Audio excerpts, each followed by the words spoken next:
The SEC went through some of the biggest changes ever in the 4 years from 2020 to 2024.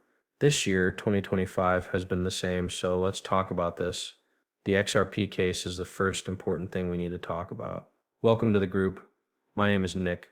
If you're new to the channel, I hope you become a subscriber by the end of this video. Paul Atkins will be the next chair of the SEC. A lot of big CEOs in the space, like Brad Garlinghouse from Ripple, have said nice things about him. I think this is something we should really pay attention to. Is it kind of going over the same ground as when Gary Gensler was elected? Because remember, everyone thought Gary Gensler would be a great chair. That was back then, and we all know how that turned out. But I think this is a little different because we now have a professional crypto manager as well. It's also important to remember that Trump was very against crypto during his first term. He said that it doesn't matter because the US dollar is still the most important currency. The only real money in the world. His story has changed. He is now in favor of crypto and new ideas.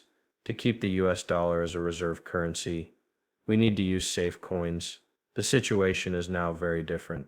For my part, I think Paul Atkins will get a lot done at the SEC.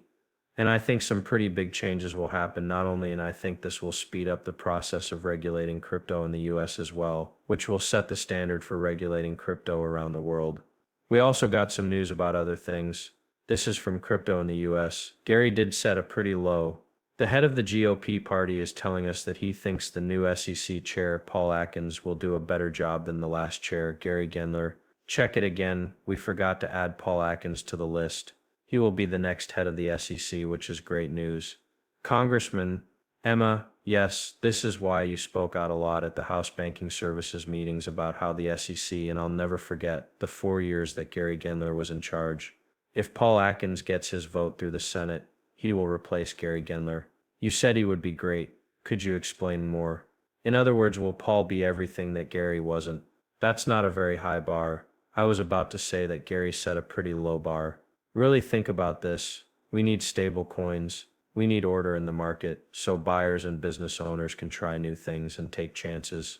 The system needs to be clear and trustworthy. Also, Gary Gensler said, "My door is open. Bring any thoughts you have. We'd love to talk about it with you." People heard him say that.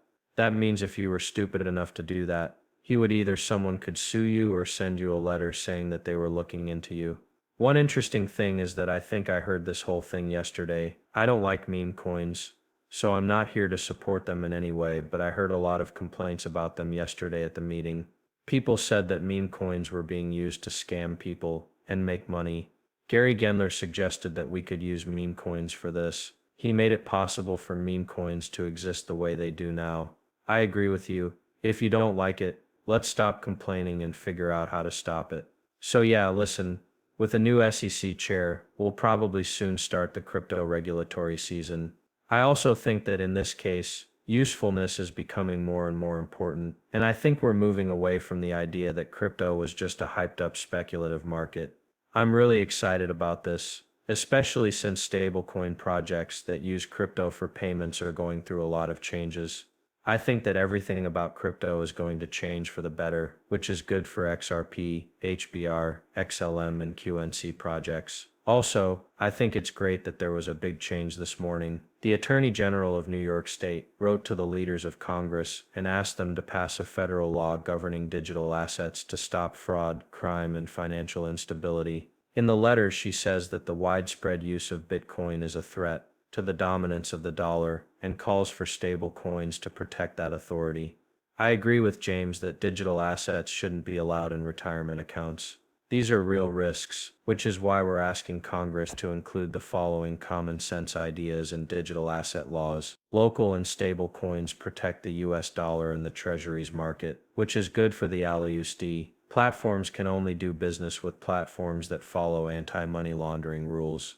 Issuers and middlemen must also be registered to make sure there is accountability, transparency, and basic protections for the public. This will stop conflicts of interest and promote price transparency, which will make platforms and middlemen actively seek out and stop. Not letting digital assets be used in retirement plans is a bad idea, and I think this is really cool. Listen up, I have something to say. I think it's a bad idea to keep digital assets out of retirement plans. I also think this is very interesting, and I really think that we should start letting people hold any kind of digital assets in their retirement plans. You can put off many of these utility jobs for a long time, which will be good for your finances. There are many pros and cons to the law that is being pushed right now. I think that if we really want to get this right, we should include CEOs, builders, engineers, and other important people in the space industry. Such as bills are very bullish. As I said, there are many pros and cons to this, and we'll have to wait and see what happens. But it's clear that the government is doing more to regulate US cryptocurrency. They want to support US crypto, which means stable coins backed by the dollar and crypto projects based in the US.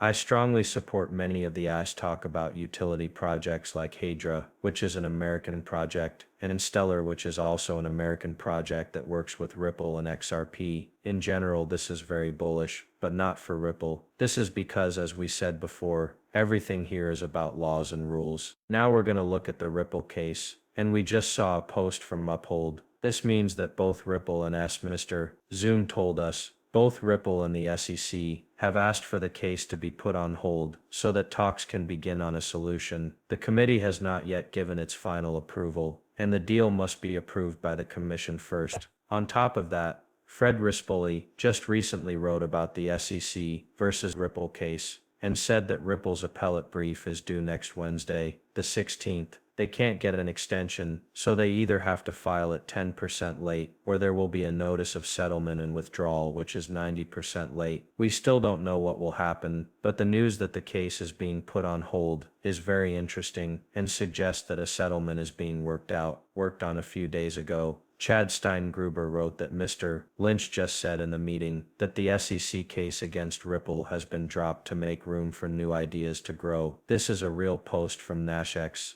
and the video clip was posted. Check it out.